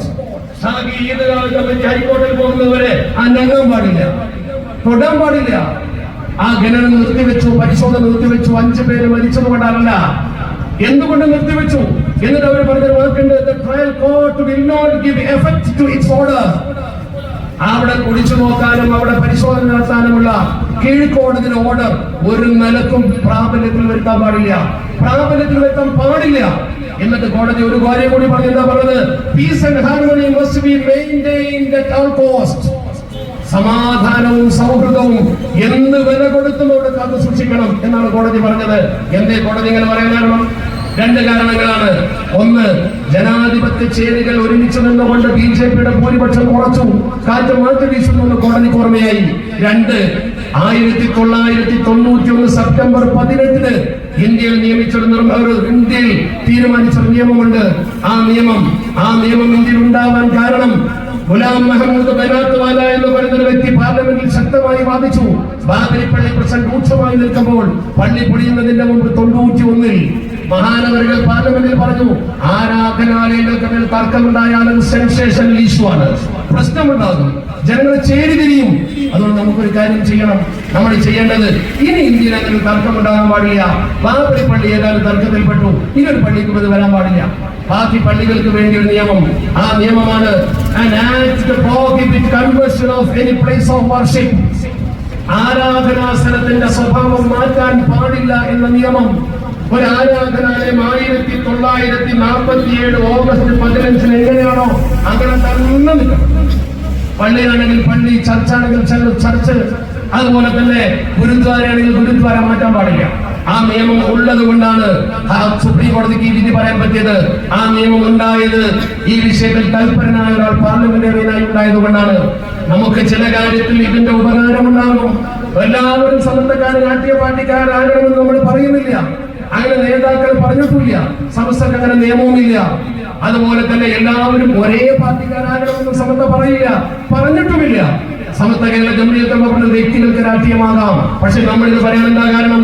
89 ഒരു രാഷ്ട്രീയ പാർട്ടിക്കെതിരെ രംഗത്ത് വന്ന് ആ രാഷ്ട്രീയ പാർട്ടിയെ ഒതുക്കാൻ ശ്രമിച്ചാണെങ്കിൽ പിന്നീട് അത് നിർത്തി അവർ യോജിച്ചു. അവരിപ്പോ നല്ല രീതിയിൽ മുന്നോട്ട് പോകുന്നു. നേരെ മറിച്ച് നമ്മുടെ കൂട്ടത്തിൽ ചില ആളുകൾ എതിർപ്പുമായി മുന്നോട്ട് വന്നു. വാട്സപ്പുകൾ നോക്കൂ, ഫേസ്ബുക്കുകൾ നോക്കൂ. എല്ലാവരും അതിലുണ്ടാവണമെന്നില്ല. ചില ഫേക്ക് ഐഡികൾ ഉണ്ടാകാം. നമ്മൾ ആരെയും ഉദ്ദേശിച്ചല്ല പറയുന്നത്. ഇങ്ങനെ സംഭവം ഉണ്ട് എന്ന് നിങ്ങൾക്കൊക്കെ ബോധ്യമുള്ള കാര്യമാണ്. അതിന് അസ്വാരസ്യം നിലനിൽക്കുന്നു എന്നത് ബോധ്യമാണ്. പിന്നെ ഇല്ലെന്ന് പറഞ്ഞിട്ട് കാര്യമില്ല. മറ്റു പാർട്ടിയിലുള്ള ആളുകൾ നമ്മളെ സഹായിക്കുന്നുണ്ടാകാം. അത് വ്യക്തിപരമായ സഹായമാണ്. മുസ്ലിം ലീഗ് എന്ന പാർട്ടിയുടെ സഹായം പലപ്പോഴും സംഘടനാപരമാണ്. അതുകൊണ്ടാണ് മസ്ലഹത്ത് ചർച്ചയ്ക്ക് കുഞ്ഞാലിക്കുട്ടി സാഹിബ് പ്രത്യേക നേതൃത്വം കൊടുക്കുന്നത്. മറ്റു പാർട്ടിക്കാരെല്ലാം നേതൃത്വം കൊടുക്കുന്നത്. സമുദായത്തെ ഒന്നിപ്പിച്ചു നിർത്തണമെന്ന് താല്പര്യമുണ്ടാണത്. സമത്വയുടെ മഹിമയാണെന്ന് നമ്മൾ മനസ്സിലാക്കേണ്ടത്. ഒരു സമുദായത്തിന്റെ അവകാശം, ആ അവകാശം സംരക്ഷിക്കാൻ എല്ലാ ഘട്ടത്തിലും മുസ്ലിം രാഷ്ട്രീയ പ്രസ്ഥാനം ഉണ്ടായിട്ടുണ്ട്. സമത്വയുടെ ഭരണഘടനയിലും അതുണ്ട്. അതാണ് ഞാൻ നേരത്തെ പറഞ്ഞത്. സമത്വയുടെ ഭരണഘടനയിലെ A, B കഴിഞ്ഞ C മൂന്നാമത്തെ എന്താണ്? വളരെ കൃത്യമാണ്. മുസ്ലിം സമുദായത്തിന്റെ മതപരവും സാമുദായികവുമായ അവകാശാധികാര സംരക്ഷണം. മതപരം എന്ന് പറഞ്ഞിട്ട് പിന്നെ സാമുദായികം എന്ന് പറയുന്നത്, നമ്മുടെ മതപരം എന്ന് പറഞ്ഞാൽ സുന്നതിയുമായിട്ടാണ്. അതാണ് മതം, അതിന്റെ അപ്പുറമൊന്നുമില്ല. ബാക്കി മതപരമായി എന്ന വീക്ഷണം ശരിയല്ല. ഇത് സാമുദായികം. സമുദായം എന്ന് പറയുമ്പോൾ എല്ലാവരും അതിലുണ്ടാവും. ഖാദിയാനികൾ വരെ സമുദായത്തിലുണ്ടാവും. എല്ലാ വിഭാഗം ആളുകളുണ്ടാവും. മുസ്ലിം പേരിലവരൊക്കെ ഉണ്ടാവും. അത് സമുദായ താല്പര്യമുണ്ടെങ്കിൽ സമുദായത്തിന്റെ അവകാശം പാർലമെന്റിൽ ചർച്ച ചെയ്യുമ്പോൾ അവിടെ സുന്നിയോ മുജാഹിദോ ജമാഅത്തോ ഒന്നും ഉണ്ടാവില്ല. അതുകൊണ്ടാണ് മഹാനായ ശൈഖുന ശംസുൽ ഉലമ 1985 ജൂൺ മാസം 14-ാം തീയതി കോഴിക്കോട്ട് വലിയൊരു സമ്മേളനം നടത്തിയത്. ശരീഅത്ത് സമ്മേളനം, കോഴിക്കോട്ട് അഹമ്മദ് ശരീഅത്ത് സമ്മേളനം 1985 ജനുവരി 14. അന്ന് ശൈഖുന പ്രസംഗിച്ച പ്രസംഗം ഓർമ്മയുണ്ടോ? ഇവിടെ എല്ലാ വിഭാഗം ആളുകൾ ഒരുമിച്ചിരിക്കുന്നു ശരീഅത്തിന്റെ സംരക്ഷണത്തിന് വേണ്ടി. ഈ ഐക്യത്തിലേക്ക് ഞങ്ങൾ നയിച്ചത്, അതിന് വേണ്ട വിത്തിട്ടത്, അതിന് വേണ്ട പ്രശ്നമുണ്ടാക്കിയത് ഏത് ഇബ്ലീസ് ആണെങ്കിലും ആ ഇബ്ലീസിന് ഞാൻ നന്ദി പറയുന്നു എന്നാണ് ശൈഖുന ശംസുൽ ഉലമ പറഞ്ഞത്. എല്ലാ മതസംഘടനകളും ഒരുമിച്ചു. അതിന്റെ ഗുണം നമുക്ക് കിട്ടി. രാജീവ് ഗാന്ധി നിയമം ഉണ്ടാക്കി തന്നു എന്നതുപോലെ ബാബരി പള്ളി പൊളിയുന്ന സാഹചര്യത്തിൽ 1992 മെയ് മാസം 23-24 ബോംബെയിലെ മോർലാൻഡ് കമ്മ്യൂണിറ്റി ഹാളിൽ ഒരു വലിയ മുസ്ലിം സംഘടനാ മീറ്റിംഗ് ഉണ്ടായി. ഇന്ത്യയിലെ പ്രധാനപ്പെട്ട സംസ്ഥാനങ്ങളിലെ മുഴുവൻ മുസ്ലിം പ്രതിനിധികളെയും സംഘടനയും വിളിച്ചു, സമസ്തയെയും വിളിച്ചു, ശൈഖുന ശംസുൽ ഉലമയെ വിളിച്ചു. മഹാനായ ശൈഖുന ശംസുൽ ഉലമ തനിക്ക് പോകാൻ ആരോഗ്യപരമായ പ്രതിസന്ധികളുള്ളതുകൊണ്ട് KT മാനൂസിലാർ നിയോഗിച്ചു. മാനൂസിലാർ പോകുന്ന സമയത്ത് അദ്ദേഹം ഒരു പ്രബന്ധം തയ്യാറാക്കി. ആ പ്രബന്ധം ഷൈഖുനാ ശംസുൽ നമുക്ക് കാണിച്ചു കൊടുത്തു. ശംസുൽ അംഗീകരിച്ചു. മാൻ മുസ്ലിയാർ അവിടെ ചെന്ന് അവതരിപ്പിച്ചതിൽ 3 കാര്യമാണ് പ്രധാനമായിട്ടുള്ളത്. ആ 3 കാര്യത്തിൽ ഒന്ന്, ഇന്ത്യൻ മുസ്ലിങ്ങൾക്ക് രാഷ്ട്രീയ ബോധം വേണം. സമത്വയുടെ പ്രതിനിധിയാണ് പറയുന്നത്, ശംസുലയുടെ അനുമതിയോട് കൂടിയാണ് പറയുന്നത്. 2, നമ്മുടെ വോട്ടുകൾ ഒന്നിച്ച് ഒരേ രീതിയിൽ വിനിയോഗിക്കണം. നമ്മൾ വിവിധ പാർട്ടികൾ ചേർന്ന് പോയാൽ നമ്മുടെ ശക്തി ക്ഷയിക്കും. ഇത് 3ഉം അദ്ദേഹത്തിന്റെ പ്രബന്ധത്തിലുണ്ട്. അതിന്റെ തെളിവ് മാൻ മുസ്ലിയാർ തന്നെ എഴുതി വെച്ച ഓർമ്മയുടെ കയ്യൊപ്പ് എന്ന് പറഞ്ഞ പുസ്തകമുണ്ട്, കരുവാരക്കുണ്ടിൽ നിന്ന് പ്രസിദ്ധീകരിച്ചത്. ആ പുസ്തകത്തിന്റെ പേജിൽ ഞാൻ ഈ പറഞ്ഞത് അപ്പടി നിങ്ങൾക്ക് കാണാൻ കഴിയും. ശംസുലയുടെ അനുമതിയോടുകൂടി മാൻ മുസ്ലിയാർ അവതരിപ്പിച്ചതും കായികമിലെത്താൻ കാഴ്ചപ്പാടിന്റെ 2 ഒരേ കാഴ്ചപ്പാടാണ് 2 പേരും പ്രകടിപ്പിച്ചത്. അതിന്റെ അർത്ഥം സമത്വം മുഴുവൻ ലീഗായി എന്നല്ല, ഒരു കാഴ്ചപ്പാട് പ്രകടിപ്പിച്ചു എന്നേ ഉള്ളൂ. ആ കാഴ്ചപ്പാടാണ് സമത്വ കേരള ജംഇയ്യത്തുലമയുടെ പ്രവർത്തകർക്കുള്ളത്. ആ കാഴ്ചപ്പാട് എതിർക്കുന്ന ആളുകൾ ഇന്ന് വന്നു. ആ രാഷ്ട്രീയ പാർട്ടിയുടെ തലപ്പത്ത് പാലക്കാട്ടെ പൂക്കോയത്താണ് പ്രവർത്തിക്കുന്ന കാലത്ത് 1968 അദ്ദേഹം SYSന്റെ പ്രസിഡന്റായി. ആ പാർട്ടിയുടെ കുടുംബത്തിൽ ജീവിക്കുന്ന കാലത്ത് 1965 അഖില കേരള ജംഇയ്യത്തുലമ വന്നപ്പോ അതിന്റെ അടുത്ത വർഷം 1966 കോഴിക്കോട്ട് ചേർന്ന കുത്തിച്ചെറിയിലെ യോഗത്തിൽ അഖില എന്നൊരു ഒറ്റ വാക്ക് പാലക്കാട്ടെ പൂക്കോയത്താണ് പറഞ്ഞപ്പോൾ മഹാപണ്ഡിതന്മാർ അണിനിരന്നിരുന്ന പ്രസ്ഥാനം തൽക്കാലം പ്രവർത്തനം നിർത്തിവെച്ചു. കാര്യങ്ങൾക്ക് ബോധ്യപ്പെട്ടെങ്കിലും പൂക്കോയത്തന്നെ പറഞ്ഞതോടുകൂടി പിന്നെ അത് മുന്നോട്ട് പോയില്ല. ചരിത്രം പഠിച്ചു നോക്കൂ. 1973 പൂക്കോയത്തന്നെ മുഷാവറയിൽ വന്നു. വലിയ ആര്യമായിട്ടല്ല, എന്നാൽ കിതാബ് ഓതി പഠിച്ചിട്ടുണ്ട്. മുദരിസായിട്ടില്ല, ഒരുപാട് ദർശനം നടത്തിയിട്ടില്ല. ആ യുദ്ധം വന്ന പണ്ഡിതന്മാരുടെ കൂട്ടത്തിലല്ല അദ്ദേഹം ഉള്ളത്. അദ്ദേഹത്തിന്റെ വ്യക്തിത്വത്തെ മാനിച്ച് അടിസ്ഥാന കാര്യങ്ങൾ ഓതിപ്പടിച്ച് ചാപ്പനങ്ങളിൽ ഓതിപ്പടിച്ച മനുഷ്യൻ മഹാനഗരങ്ങൾ മുഷാവറയിൽ വന്നു. വാപ്പി തങ്ങൾ 1945 കാര്യവട്ടത്തിൽ വെച്ച് പ്രസംഗിച്ചപ്പോഴാണ് വിദ്യാഭ്യാസ ബോർഡ് എന്ന ആശയം വന്നത്. ആ വിദ്യാഭ്യാസ ബോർഡ് രൂപീകരിച്ചു 1951. അതിനാദ്യമായി പിരിവ് നടത്തിയത് അതിന്റെ പ്രാഥമിക യോഗത്തിലാണെങ്കിൽ ഒരു ഫണ്ട് ഉണ്ടാക്കിയത് കൊയിലാണ്ടിയിൽ വാഴന്ന് പറഞ്ഞിട്ട് വാപ്പി തങ്ങളാണ്. വാഴന്ന് സംഘടിപ്പിച്ചത് വാപ്പി തങ്ങൾ, വാഴന്ന് നാളെ വിളിച്ചത് വാപ്പി തങ്ങൾ, പിരിവെടുക്കാൻ മുന്നിൽ വന്നത് വാപ്പി തങ്ങൾ. മറക്കരുത് ചരിത്രം. 1973 സയ്യിദ് ഉമർ അലി ശിഹാബ് തങ്ങൾ എറണാകുളം താലൂക്ക് SYSന്റെ പ്രസിഡന്റാണ്. 1973 ഹൈദർ അലി ശിഹാബ് തങ്ങൾ ആദ്യമായി വിദ്യാർത്ഥി സംഘടന സമത്വം രൂപീകരിക്കുമ്പോ ആ SSFന്റെ പ്രസിഡന്റാണ്. ആ SSFന്റെ പ്രസിഡന്റ് 73 അദ്ദേഹമായെങ്കിൽ 79 നവംബർ 6 രാജിവെച്ചു പ്രസിഡന്റ് സ്ഥാനം. എന്തിനാ രാജിവെച്ചത്? പഠിക്കൂ, ചരിത്രത്തിന്റെ ആവർത്തനമാണ്. ഇന്ന് ചിലർ പറയും പോലെ അദ്ദേഹം രാഷ്ട്രീയക്കാരനാണെന്ന് പറഞ്ഞു.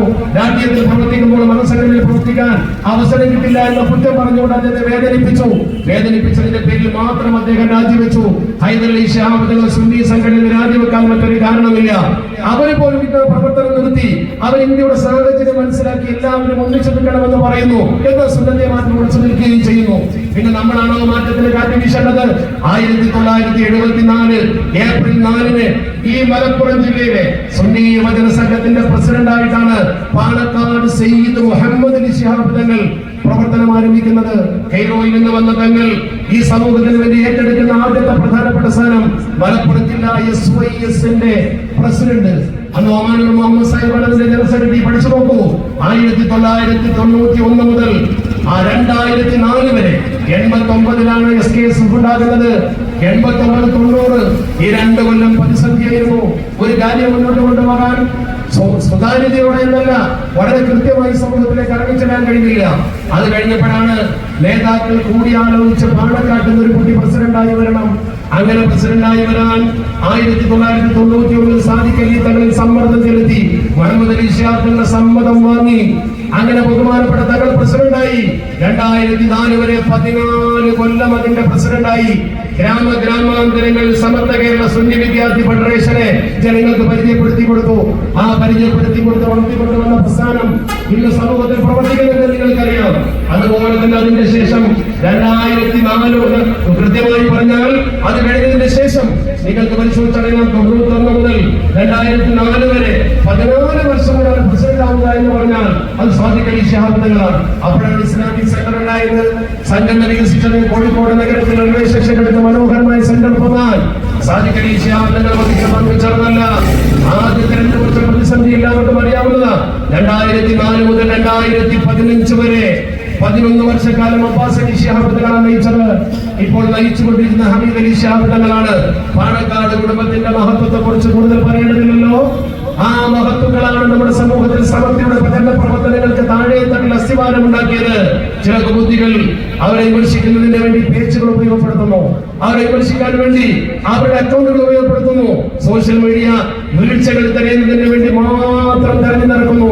അതുകൊണ്ട് അവരോട് കൃത്യമായി സൂചിപ്പിക്കാനുള്ളത്, അല്ലാഹുവിന്റെ പരിശുദ്ധ ഖുർആൻ പറഞ്ഞു, മനസ്സിൽ കുരുട്ടും കുശുമ്പും വെച്ച് പ്രവർത്തിക്കുന്ന ആരെങ്കിലും ഉണ്ടെങ്കിൽ അവർക്കേ ഇത് ബാധകമാകും. നമ്മൾ ആരെയും സൂചിപ്പിക്കുന്നില്ല. അല്ലാഹു പറഞ്ഞു, അം ഹസിബല്ലദീന ഫീ ഖുലൂബിഹിം മറദുൻ, മനസ്സിൽ ദീനമുള്ള ആളുകൾ കരുതുന്നുണ്ടോ, മനസ്സിൽ ദീനമുള്ളവർ കരുതുന്നുണ്ടോ, അല്ലൻ യുഖ്രിജല്ലാഹു അമഅനഹും, അവരെ മനസ്സിലുള്ള പക പടച്ചവർക്ക് പുറത്തിറങ്ങൂലെന്ന്. അവരെ മനസ്സിന്റെ പക എങ്ങനെയെങ്കിലും പുറത്തു ചാടും. ആ പക പലപ്പോഴും പുറത്തു ചാടി. അല്ലാഹു പറയുന്നു, ഞാൻ ഉദ്ദേശിച്ചാൽ നിങ്ങൾക്ക് അവരെ കൃത്യമായി ഞാൻ ബോധ്യപ്പെടുത്തി തരും. അവരുടെ ലക്ഷണങ്ങളിലൂടെ നിങ്ങൾക്ക് അവരെ മനസ്സിലാക്കാൻ കഴിയും. അവരുടെ വാക്കിന്റെ ശൈലി കൊണ്ട് നിങ്ങൾക്ക് അവരെ മനസ്സിലാക്കാൻ കഴിയും. അല്ലാഹു അറിയുന്നവനാണ്. അഅ്മാലുക്കും, നിങ്ങളുടെ പ്രവർത്തനങ്ങൾ, ചില ആളുകളുടെ പ്രവർത്തനം കണ്ടിട്ടില്ലേ നിങ്ങൾ? അവർക്കുള്ള വക്രത, അവർക്കുള്ള വിദ്വേഷം, അത് പിന്നെ ദീനിനോട് പോലുമുള്ള വിദ്വേഷമായി മാറുകയാണ്. ആ കുടുംബത്തോടുള്ള വിദ്വേഷം ദീനിനോടുള്ള വിദ്വേഷമായി മാറുന്നു. അങ്ങനെ അവസാനം അത് എവിടെ എത്തും? അവസാനം അത് എത്തുന്നത് സ്വർഗത്തിൽ എല്ലാവർക്കും പോകാമെന്ന വാദത്തിലേക്ക് പോകും. എല്ലാവർക്കും സ്വർഗമുണ്ട്, നന്മ ചെയ്താൽ സ്വർഗമുണ്ടെന്ന വാദത്തിലേക്ക് എത്തും. എന്താ കാരണം? ആ മനുഷ്യരുടെ വക്രത പുറത്തു ചാടുകയാണ്. മതവിരുദ്ധ ശക്തികൾ മുസ്ലിം സംഘശക്തി തകർക്കുന്നതിന് വേണ്ടി ഉപയോഗപ്പെട്ട സന്ദർഭം പലപ്പോഴും നമ്മൾ കണ്ടു. ചില ആളുകൾ അതിൽ വീണുപോയി നമ്മളത് കണ്ടതാണ്. സമസ്തയ്ക്ക് വേണ്ടി കേസ് വാദിക്കാൻ പോയവർക്ക്, സമസ്തയ്ക്ക് വേണ്ടി പ്രവർത്തിച്ചവരും കേസ് നടത്തിയവരുമായ മഹല്ല് ജമാഅത്തിലെ ആളുകളെ പോലും വേദനിപ്പിച്ചുകൊണ്ട് ഈ സമത്തെയും പാലക്കാട് കുടുംബവും നമ്മുടെ രാഷ്ട്രീയ പ്രസ്ഥാനവുമായി ബന്ധം വഷളാക്കാൻ പലരും ശ്രമിച്ചു. എല്ലാവരും ലീഗാണെന്ന് നമ്മൾ പറയുന്നില്ല, അത് പറയാനും പാടില്ല. പക്ഷെ ബന്ധങ്ങൾ വഷളാക്കരുത്. ആ ബന്ധം വഷളാക്കുന്ന തരത്തിൽ വല്ലതും നടന്നിട്ടുണ്ടോ എന്ന് നിങ്ങൾ ചിന്തിക്കും, നിങ്ങളാണ് ആലോചിക്കേണ്ടത്. അതുകൊണ്ട് തന്നെ നമുക്ക് പറയാനുള്ളത്, ഈ രീതിയിൽ നമ്മുടെ മഹല്ലത്തിലെ പ്രവർത്തകരെ മനം പഠിപ്പിക്കരുത്. അവർ മനം പഠിത്താൽ പ്രവർത്തനത്തെ പുറകോട്ട് പോകും. പലരും നമ്മളോട് പറഞ്ഞു, ഇതൊന്നും തീരാതെ ഞങ്ങൾ ഇന്ന് പ്രവർത്തിക്കാനാണ്. പല പ്രവർത്തനങ്ങൾക്കും മന്ദഗതി വരുന്നു. ആ മന്ദഗതി നമ്മൾ കാണുന്നു, അതിൽ വേദനയുണ്ട്. സമസ്ത വളരണം, ഉയരണം, അതാണ് നമ്മുടെ ആഗ്രഹം. രണ്ട്, നമ്മുടെ ചെറുപ്പക്കാർ വളർന്നു വരുന്നവർ അവർ മദ്രസയിൽ പോയി സുന്നത്ത് ജമാഅത്ത് പഠിച്ചവരല്ല. അവർ മദ്രസയിൽ നിന്ന് പ്രാഥമിക പഠിച്ചു വന്നവരാ. അവർ അഖീദ പൂർണ്ണമായി പഠിച്ചവരല്ല. അതുകൊണ്ട് അവർ നമ്മുടെ മദ്രസയിൽ വന്നു എന്നതുകൊണ്ട് സുന്നികളായവരുണ്ട്. അവർ ഇങ്ങനെ നമ്മുടെ സമൂഹത്തിൽ ഔസ്വാരസ്യം നിലനിൽക്കുമ്പോൾ അവർ പല വിധേയ പ്രസ്ഥാനത്തിലേക്ക് വഴിമാറി ചിന്തിക്കുന്ന സാഹചര്യമുണ്ട്. പല സ്ഥലത്തും അങ്ങനെ പോലും സംഭവിക്കുന്നുണ്ട്. സമസ്തയുടെ പ്രവർത്തനം മന്ദീഭവിക്കുന്നുണ്ട്. ആദർശം എന്ന് പറഞ്ഞൊരു ഭാഗത്ത് കൊട്ടിഘോഷിക്കുമ്പോഴും മറുഭാഗത്ത് സംഭവിക്കുന്ന അപകടം കാണണ്ടേ? ആ അപകടം നമ്മൾ മനസ്സിലാക്കണ്ടേ? ആദർശം പറയണ്ട എന്ന് ആരും പറഞ്ഞിട്ടില്ല. ആദർശ പ്രഭാഷണത്തിന്റെ പേരിൽ പാണക്കാട് കുടുംബത്തെ വിമർശിച്ചിട്ടില്ല, ഇല്ല എന്ന് പറയാൻ പറ്റുമോ? അതുപോലെ തന്നെ ഖാദി എന്ന് പറയുന്ന അവസ്ഥയിൽ അതിന് യോഗ്യതയില്ലെന്ന് പറഞ്ഞുകൊണ്ട് പ്രസംഗിച്ചില്ല. അതൊക്കെ ഇപ്പൊ നിർത്തി. എന്തേ കാരണം? ഞങ്ങൾ 1-2 പരിപാടികൾ സംഘടിപ്പിച്ച് കാര്യം ബോധ്യപ്പെടുത്തിയപ്പോ ഇപ്പോൾ പറയുന്നു ഞങ്ങളതൊന്നും ചെയ്തിട്ടില്ല. എന്നാലോ കണ്ടതിനും കേട്ടതിനും മുഴുവൻ അഭിപ്രായം പറയുന്ന, അതിനുവേണ്ടി വാട്സപ്പ് തുറന്നു വെക്കുന്ന ആളുകൾ അതെല്ലാവരോടുമാണ് പറയുന്നത്. ഏത് പക്ഷത്ത് നിൽക്കുന്നവനാണ് അവരോട് പറയുന്നു, കണ്ടതിനും കേട്ടതിനും മുഴുവൻ നിങ്ങൾ വാട്സപ്പിൽ ഫത്വ കൊടുക്കണ്ട, കണ്ടതിനും കേട്ടതിനും അറിയുന്നതിനും മുഴുവൻ നിങ്ങൾ പറയണ്ട. എന്താ കാരണം? അല്ലാഹുവിന്റെ പരിശുദ്ധ ദീൻ നമ്മളെ പഠിപ്പിച്ച അങ്ങനെയാണ്. ഇബ്നു അത്താഉല്ലാഹ് സിക്കന്ദരി എന്ന് പറയുന്ന ഒരു മഹാൻ ദാർശനിക പണ്ഡിതനാണ്. ഈജിപ്തിൽ അന്ത്യവിശ്വനം കൊള്ളുന്ന ഏറ്റവും മനോഹരമായ തത്വം സമൂഹത്തിന് പഠിപ്പിച്ച ആളാണ് ഇബ്നു അത്താഉല്ലാഹ് സിക്കന്ദരി. അദ്ദേഹത്തിന്റെ പ്രസിദ്ധമായ ഗ്രന്ഥമാണ് ഹിക്കം. ഹിക്കമിനെ കുറിച്ച് ഇവിടെ ഇരിക്കുന്ന പണ്ഡിതന്മാർക്കറിയാം. ഹിക്കമിൽ അദ്ദേഹം പറഞ്ഞ വാക്കുണ്ട്, മൻ റഅയ്തഹു മുജീബൻ അൻ കുല്ലി മാ സുഇല, ചോദിച്ചതൊക്കെ മറുപടി പറയുന്ന ഒരാളെ നിങ്ങൾ കണ്ടാൽ, എന്ത് ചോദിച്ചാൽ അവരുടെ മറുപടി ഉണ്ട്. അങ്ങനത്തെ ഒരാളെ നിങ്ങൾ കണ്ടാൽ അവൻ എന്തിന് സാക്ഷ്യം വഹിച്ചാലും അതൊക്കെ പുറത്തു പറയുന്ന പരസ്യമാക്കുന്നവനുണ്ട്.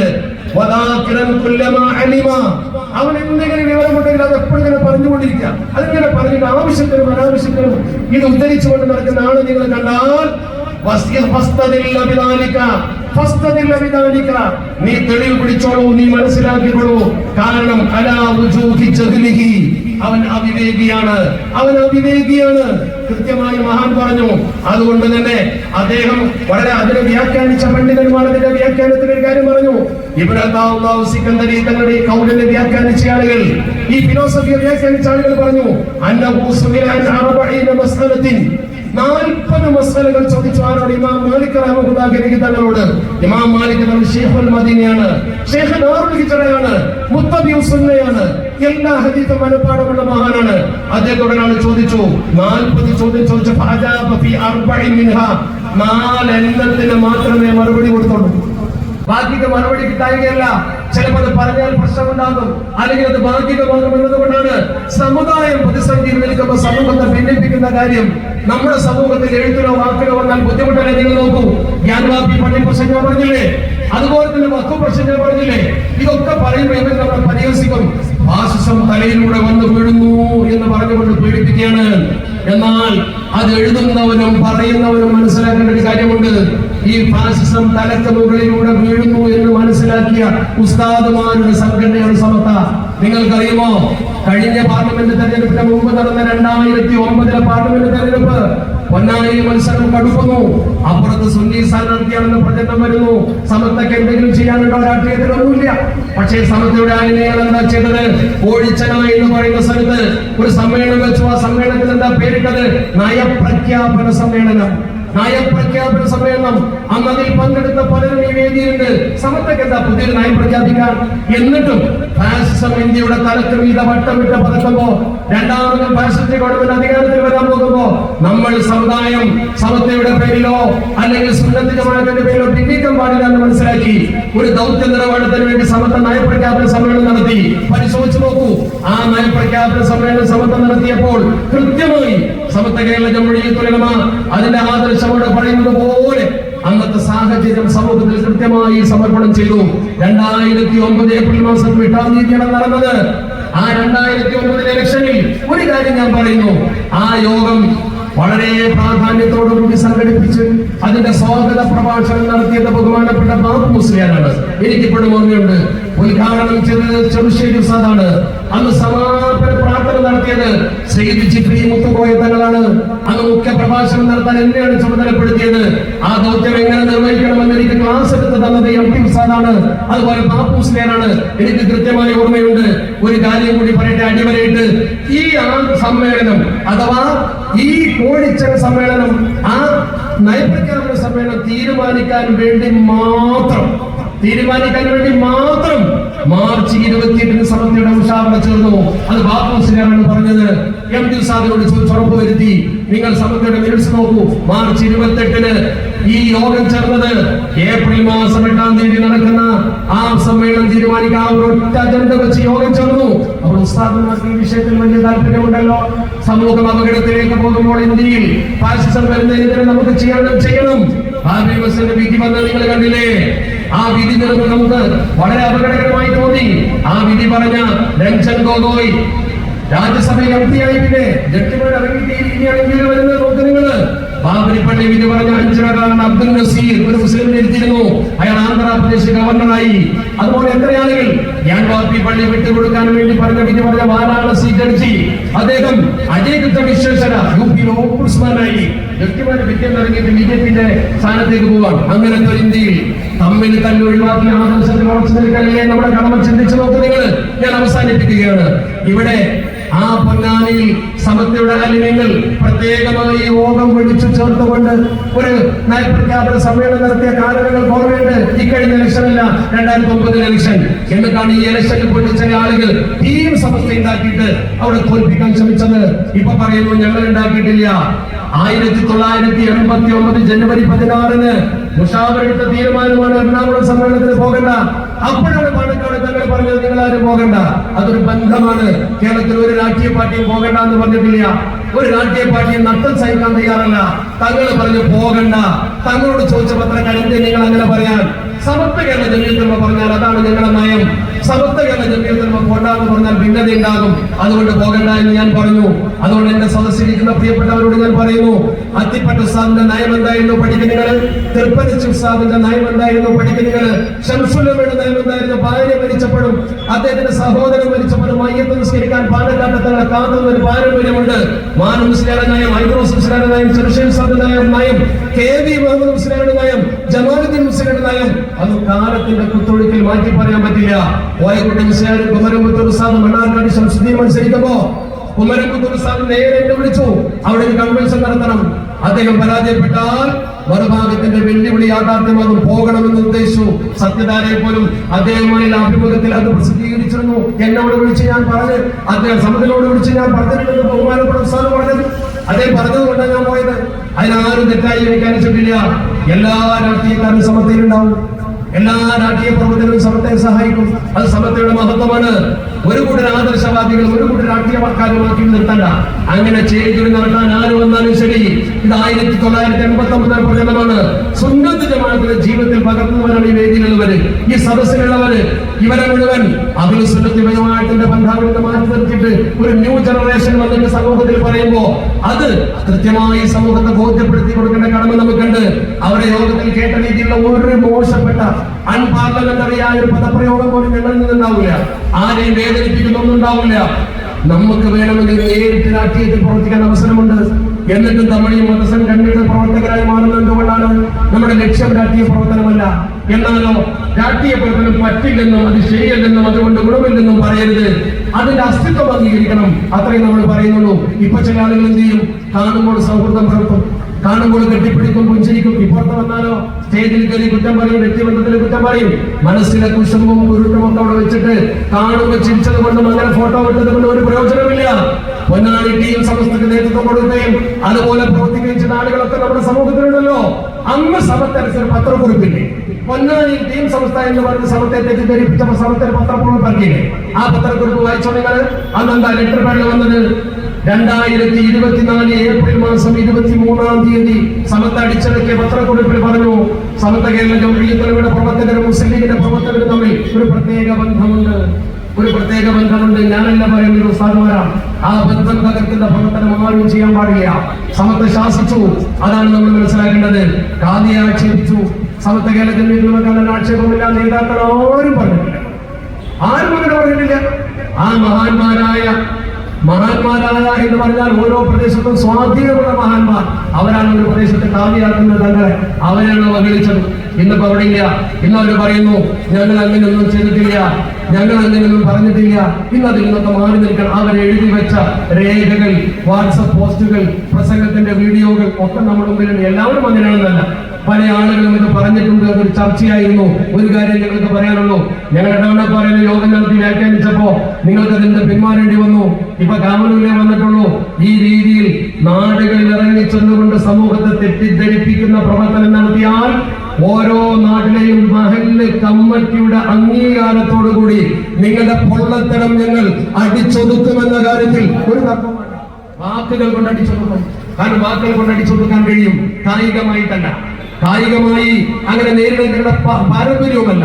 വാക്കുകൾ കൊണ്ട് തന്നെ നമുക്ക് സത്യം കൊണ്ട് അടിച്ചൊതുക്കാൻ കഴിയും, സത്യസന്ധമായി അടിച്ചൊതുക്കാൻ കഴിയും. കാരണം അവരെ സംബന്ധിച്ചിടത്തോളം മഹലിൽ പ്രശ്നമുണ്ടാക്കല. ഇവിടെ നമ്മൾ കാവലൊരു മഹലിൽ ഭദ്രമായി പ്രവർത്തിക്കുന്ന ഒരു മഹല്ല, ഭംഗിയായി പ്രവർത്തിക്കുന്ന ഒരു മഹല്ല. ഈ ഭംഗിയായി പ്രവർത്തിക്കുന്ന മഹലിൽ, ആ മഹലിൽ അവര് പറഞ്ഞിട്ടാണ് ഇവിടെ യോഗം നമ്മൾ സംഘടിപ്പിക്കുന്നത്. അല്ല നമ്മളിവിടെ കൊണ്ടുവന്ന് ഈ മഹലിൽ ഒരു ഭിന്നത ഉണ്ടാക്കാൻ ആഗ്രഹിക്കുന്നില്ല. ഇവിടെ ഏത് ചിന്താഗതിക്കാരാണെങ്കിലും നമ്മളൊക്കെ ആഗ്രഹിക്കുന്നത് എല്ലാവരും ഒരുമയോടെ നിൽക്കണം, ഒരുമിച്ച് നിൽക്കണം.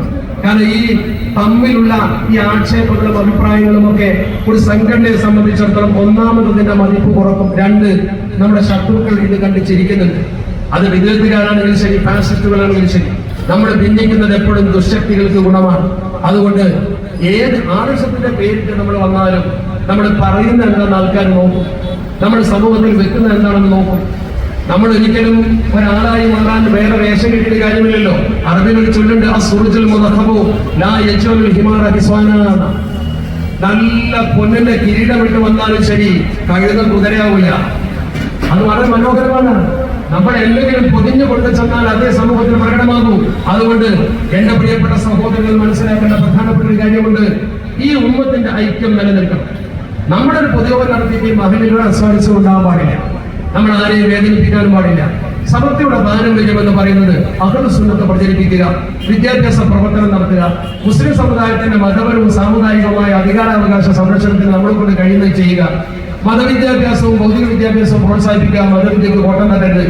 പിന്നെ മുസ്ലിം സമൂഹത്തിന്റെ നിലനിൽപ്പിന് ഏറ്റവും പ്രധാനമായ അന്ധവിശ്വാസം, അരാജകത്വം, അനൈക്യം, അധർമ്മം ഇത് ഇല്ലാതാക്കുക. അത് ഭരണഘടനയുള്ളതാണ്. അപ്പൊ അനൈക്യം ഇല്ലാതാക്കലാണ് നമ്മുടെ പ്രവർത്തനം. ആരോടും ഒരു വിദ്വേഷമുള്ളത് കൊണ്ടല്ല ഇത് പറഞ്ഞത്. ഇവിടെ ജനങ്ങളെ വേദനിപ്പിക്കുന്ന തരയിൽ ചില പ്രവർത്തനങ്ങൾ നടന്നു പോയി എന്നതുകൊണ്ടാണ് ഇത് ഇവിടെ തന്നെ വെക്കാൻ കാരണം. അതാർക്കും മറുപടിയല്ല, ഞങ്ങൾ മറുപടി പ്രതീക്ഷിക്കുന്നുമില്ല. ഒരേപോലെ സമസ്യക്ക് വേണ്ടി പ്രവർത്തിക്കുന്ന ആളുകൾ ചേർന്ന് നിന്ന് പ്രവർത്തിച്ചാൽ നമുക്ക് ശക്തിയുണ്ടാവും. കാരണം നമുക്ക് ഭിന്നിക്കാൻ സമയമില്ല, തർക്കിക്കാനും സമയമില്ല. കാരണം ഇന്ത്യയുടെ ഇന്നത്തെ മുന്നോട്ട് പോക്ക് കണ്ടാൽ നമ്മൾ അപകടത്തിലാണ്. അതുപോലെ ഈ പ്രസ്ഥാനക്കാർക്കും ഫാസിസ്റ്റുകൾക്കും വടി കൊടുക്കാതെ നമുക്കിടയിലുള്ള പ്രശ്നങ്ങൾ തീർക്കാൻ നമുക്ക് നേതൃത്വമുണ്ട്. നിങ്ങൾക്കറിയോ, കേരളീയ മുസ്ലിം ഉമ്മത്തിന് സമസ്യക്കും അതുപോലെ തന്നെ മുസ്ലിം സംഘശക്തിക്കും ഒക്കെ നേതൃത്വമുണ്ട്. സയ്യിദ് ജിഫ്രി മുത്തക്കോയ സമസ്യയുടെ തലപ്പത്തുണ്ട്. പ്രതിഭാസമ്പന്നനായ ഒരു പണ്ഡിതൻ, അദ്ദേഹം പലപ്പോഴും പറഞ്ഞ് ഈ വാട്സപ്പ് പോസ്റ്റൊക്കെ നിർത്തിവെക്കണം. അദ്ദേഹം ഒരിക്കലും പാണക്കാട് തങ്ങൾ ആക്ഷേപിച്ചിട്ടില്ല. അദ്ദേഹം ഒരിക്കലും ഇത്തരം പ്രവർത്തനത്തെ പ്രോത്സാഹിപ്പിച്ചിട്ടില്ല. അദ്ദേഹത്തിന്റെ പേരിൽ ചില ആളുകൾ തെറ്റായ പ്രവർത്തനം നടത്തുമ്പോൾ അത് തുറന്നു പറയേണ്ടി വരും. പാണക്കാട് സയ്യിദ് സ്വാദിഖ് അലി ശിഹാബ് തങ്ങൾ ഈ ഉമ്മത്തിന്റെ നായകനാണ്. അന്യമതസ്ഥർ പോലും സ്നേഹിക്കുന്ന ഒരു പൊതു നേതാവാണ്. അവർ രണ്ടുപേരും സയ്യിദന്മാരാണ്. അള്ളാഹുവിന്റെ പരിശുദ്ധ ഹബീബിന്റെ കുടുംബത്തിൽപ്പെട്ട ആളുകളാണ്. അൽഹംദുലില്ലാഹ് കേരളത്തിലെ ജനങ്ങൾക്ക് കിട്ടിയ വലിയ നേതൃത്വമല്ലേ അവരും. ആ രണ്ടുപേരും നമ്മുടെ അസ്വാരസ്യമില്ലല്ലോ, അവർ രണ്ടുപേരും നമ്മുടെ ഭിന്നതയുമില്ലല്ലോ. ചില ഭൗതിക രാഷ്ട്രീയ തൽപര നിരീശ്വര പ്രസ്ഥാനത്തിന്റെ ആളുകൾ അതിന്റെ ഇടയിൽ ഇടപെട്ട് ഇവരെ രണ്ടുകൂട്ടരെയും വേറിട്ട് സമൂഹത്തിൽ ചിത്രീകരിക്കാൻ ശ്രമിക്കുമ്പോ ആ പൊള്ളത്തരത്തിലും കുതന്ത്രത്തിലും നമ്മുടെ പ്രവർത്തകർ വീണ് പോകരുത്. ഒന്ന് സൂക്ഷിക്കണം, ഒന്ന് ശ്രദ്ധിക്കണം. ആ ശത്രുവിന് അജണ്ട ഉണ്ടാവും. നമ്മൾക്ക് ഇവർ രണ്ടുപേരും ഒന്നിച്ചു നിൽക്കണം. സമത്വ നല്ല ശക്തമായി മുന്നോട്ട് പോകണം. മുസ്ലിം ലീഗ് പ്രസ്ഥാനവും നിലനിൽക്കണം എന്ന് ആഗ്രഹിക്കുന്നവരാണ് രണ്ടിലും ഭൂരിപക്ഷം. എന്നാൽ അല്ലാത്തവരുണ്ടാവും. ഞാൻ വീണ്ടും പറയുന്നു, അവരെയും നമ്മൾ ഉൾക്കൊള്ളണം. ഒന്നിച്ചു പോകാൻ കഴിഞ്ഞെങ്കിലേ ഇക്കണ്ട മദ്രസകളും പള്ളികളും മതസ്ഥാപനങ്ങളും നിലനിർത്താൻ നമുക്ക് കഴിയും. അപ്പോഴേ ഉമ്മത്തിന് ശരിക്കും മുന്നോട്ട് പോകാൻ കഴിയും. സയ്യിദന്മാരെ ആദരിക്കൽ ഇസ്ലാമിന്റെ പാരമ്പര്യമാണ്. അവരിൽ നിന്നാണ് ദീൻ പഠിച്ചത്. ഒരു സദസ്സിൽ അവർക്കുള്ള അംഗീകാരം നമ്മൾ നിലനിർത്താൻ വാട്സാപ്പിൽ പോസ്റ്റ് ഇട്ടിട്ടും അവരെ കുറ്റവും കുറവും പറഞ്ഞിട്ടും അവരെ ആക്ഷേപിച്ചിട്ടും രണ്ടുകൂട്ടരും ഞാൻ മുസ്ലിം ലീഗിന്റെ ക്യാമ്പിൽ പരസ്യമായി എന്റെ പ്രിയപ്പെട്ട സഹോദരങ്ങളോട് പറയാറുണ്ട്, നിങ്ങൾ ഒരിക്കലും ജിഫ്രി തങ്ങളെ കുറിച്ച് പോസ്റ്റ് ഇടരുത്, അദ്ദേഹത്തെ ആക്ഷേപിക്കരുത്. സയ്യിദാണ്, ആലിമാണ്, സമത്വയുടെ പ്രസിഡന്റാണ്. മറുഭാഗത്ത് നമ്മുടെ പ്രവർത്തകരോട് അവസരം കിട്ടുമ്പോൾ ഞാൻ പറയാറുണ്ട്, സയ്യിദ് സ്വാദിഖ് അലി ശിഹാബ് തങ്ങൾ കേരളീയ മുസ്ലിം ഉമ്മത്തിന്റെ നായകനാണ്. അദ്ദേഹത്തെ വേദനിപ്പിക്കുന്ന ജനങ്ങളിൽ തെറ്റായി ചിത്രീകരിക്കുന്ന ഒരു കാര്യവും നിങ്ങൾ ചെയ്യരുത്. അതൊക്കെ നിയന്ത്രിക്കാൻ സമത്വ നേതാക്കളുണ്ട് എന്ന പോലെ ഇപ്പോൾ നടക്കുന്ന എന്ത് അസ്വാരസ്യമാണെങ്കിലും നമ്മൾ ഈ താഴെ തട്ടിലും ഇതിന് പരിഹാരം കാണുന്നതിന് മുകളിലെ നേതൃത്വമുണ്ടല്ലോ, അവർ പരിഹരിക്കട്ടെ. അവരെ വിളിച്ച് ഒരുമിച്ച് ചർച്ച ചെയ്യട്ടെ. ആ ചർച്ച നടക്കാൻ അവസരം കാണുമ്പോഴേക്കും വേറെ എന്തെങ്കിലും വെടിപൊട്ടിച്ചതിന്റെ പാരവെക്കുന്നതിന് അങ്ങനെ ഐക്യത്തെ പാരവെക്കുന്നവൻ ആരെങ്കിലും ഉണ്ടെങ്കിൽ, ഒരുമയെ പാരവെക്കുന്നവൻ ആരെങ്കിലും ഉണ്ടെങ്കിൽ അവരെ ഇരുത്തേണ്ടിരുത്താൻ സമുദായം സജ്ജമാണ് എന്ന് ഈ സന്ദേശം നൽകണം. അതാണ് ആവശ്യം.